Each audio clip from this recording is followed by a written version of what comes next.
তো আপনার আগের ভিডিওটা কি দেখছেন আপনি? দেখছি, অনেকে আমাকে শেয়ার করছে, আমার পরিচিত যারা ছিল।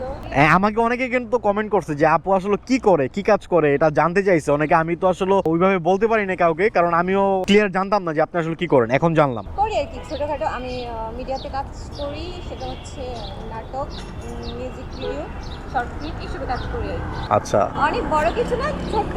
তো এর আগে তো আপনার যতগুলো ভিডিও দিয়েছি সবগুলো ভিডিও কিন্তু ভাইরাল হয়েছে। আপনার কি কোনো প্রবলেম হয়েছে এই ভিডিও দেওয়ার কারণে? প্রবলেম হয়তো যদি আমি মিডিয়ার বাইরে হইতাম, তাহলে আমার প্রবলেম হইতো।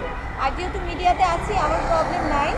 আবার আমাকে সবাই শেয়ার করতেছে যে আমি আসলে এটা আমি কিনা, এবং হচ্ছে আমার পারমিশন নিছেন কিনা। আমি বললাম যে হ্যাঁ, উনি আমার পারমিশন নিছেন, দেন উনি হচ্ছে আপলোড করছে। হ্যাঁ, আমাকে অনেকে বলছে, মানে কমেন্টে গেলেই দেখি যে অনেকে বলে যে আপুটা কই, আপুটা কই। আমরা কোথাও বসি, হ্যাঁ, বসা যায়। কি খাবেন?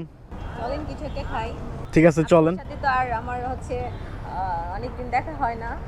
দেখা হয় না। আর আজকে আমি মানে পার্সেলটা নিয়ে আসছি, আমি আবার মিরপুর যাব, ঠিক আছে? তো ভাবলাম যে এক কাজে দুই কাজ হয়ে যাক, আপনাকে দিয়ে যাই। আর্জেন্ট ছিল, হ্যাঁ, আমার ফ্রেন্ড ও কাউকে পাচ্ছিল না, তো তাই হ্যাঁ। আমার আপনাকে কল করা আর কি। আচ্ছা, যাক, ভালো টাইমিংয়ে ফোন করছেন। আমিও ঢাকায় ছিলাম বা আমারও কাজ ছিল না, সমস্যা নাই। ঠিক আছে, চলেন তাহলে। কি খাওয়া যায়? সামনে যাই আমরা। ওকে, চলেন তাহলে, ওঠেন, সামনে যাই।